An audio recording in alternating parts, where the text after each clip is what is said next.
Hey guys, welcome back to Sonic Social Tech. Today in this tutorial, I'll show you how to mark messages unread on WhatsApp.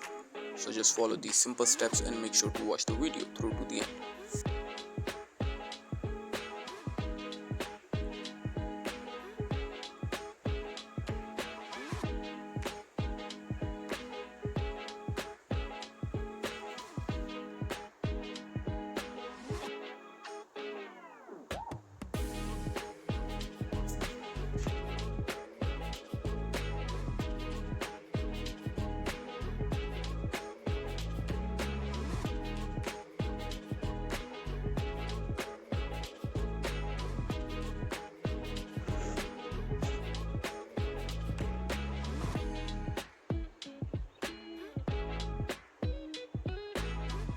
Thank you for watching guys. Make sure to like and subscribe.